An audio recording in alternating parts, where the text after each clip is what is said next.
Hello viewers, আসসালামু আলাইকুম। Welcome back to Mahira's mamma YouTube channel এবং ফেসবুক পেজ থেকে আপনাদের সাথে নতুন একটা রেসিপি। আমার জন্য নতুন, আপনারা হয়তোবা অনেকেই এভাবে খেয়েছেন, তো সেটাই আপনাদের সাথে শেয়ার করব। এই যে ডাল দেখতে পাচ্ছেন, তো সজনা পাতা অনেকেই অনেকভাবে খেতে শুনেছি, বাট এই রেসিপিটা সম্পূর্ণ আমার ভাইয়া বাহিরে থাকে, তো উনি নাকি এভাবে খায়। উনি যে বাড়িতে থাকে ওখানে সজনা পাতা আছে, তো এভাবে বসে রান্না করতে। তো আজকে সেই রেসিপিটাই শেয়ার করব। তো এখানে ডালের সাথে 1 কোয়া রসুন কুচি আর একটা পেঁয়াজ ছোট সাইজের, হলুদ লবণ দিয়ে ভালোভাবে মেখে নিব। একটু তেলও দিব পরিমাণ মতো। আমার সাইডের যে সাউন্ড আসে আম্মু আম্মু, সেটা সবাই একটু ইগনোর করবেন। আমার মেয়ে যখনই আমি ভয়েস দিতে বসি, ও আমার পাশে আসবি আর একটা না একটা কথা বলবি। তো এখানে আমি ভালোভাবে কষলিয়ে নিয়েছি, একদম সব কিছু দিয়ে। আটা বাটা বা রসুন বাটা এগুলো ইউজ করিনি, এমনিতেই নর্মালভাবে রান্না করতেছি। আর এটাতেই স্বাদ বেশি থাকে, পুষ্টিগুণও বেশি থাকে। তো এখানে এই যে ডালের সাথে এখন সজনা পাতাগুলো দিয়ে দিয়েছি, দিয়ে এখন এটাকেও ভালোভাবে আমি মথে নিব। তো আমার কাছে মনে হয় যে খুব ভালো হবে, এখনও আমি খাইনি, তো আপনাদের সাথে সেটাও শেয়ার করব খেয়ে কেমন লাগতেছিল বা লেগেছে। এই যে এখন তেল দিয়ে দিয়েছি সামান্য পরিমাণ, আর আমার তেলটা একটু হাতে বেশি পড়ে গিয়েছে, আম্মা দিয়েছে। তো এই যে এখানে ভালোভাবে এটাকে মথে নিয়েছি। এরপরে এটার মধ্যে পরিমাণ মতো পানি দিয়ে দেব, পানি দিয়ে চুলায় বসিয়ে দেব আর কি। কালারটা কিন্তু দেখতে মাশাআল্লাহ অনেক সুন্দর আসছে, রান্না করার পরেও কিন্তু কালারটা সুন্দর আসছিল। আপনারা দেখবেন পুরো ভিডিও, নাটা নিয়ে দেখলে দেখবেন বা বুঝবেন। এই যে এখানে আমি প্রায় 2 গ্লাস পরিমাণ পানি দিয়ে দিয়েছি, কারণ ডালটা সিদ্ধ হতে যতটুকু পরিমাণ পানি প্রয়োজন এবং আমি খাওয়ার জন্য যা রাখবো সেই পরিমাণ পানি দিয়ে দেবো আর কি। এটা আন্দাজ করে যারা রান্না করেন তারা এই বিষয়টা জানেন। তো এই তো চুলার উপরে আমাদের রাতের রান্না হচ্ছে, ভাত বসানো হয়েছে, তারপরে চুলার উপরে দুধ আছে।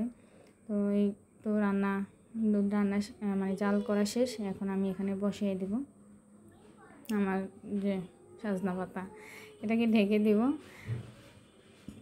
আমি কখনো রান্না করিনি, কে কীভাবে খান আর কার কাছে কত প্রকার রেসিপি আছে সজনা পাতা শেয়ার করবেন। কারণ আমাদের ছাদ বাগানের যে সজনা গাছ রোপণ করেছি, মাশাআল্লাহ অনেক অনেক জোরালোভাবে এখন বের হচ্ছে, আর দেখতে এত ভালো লাগে।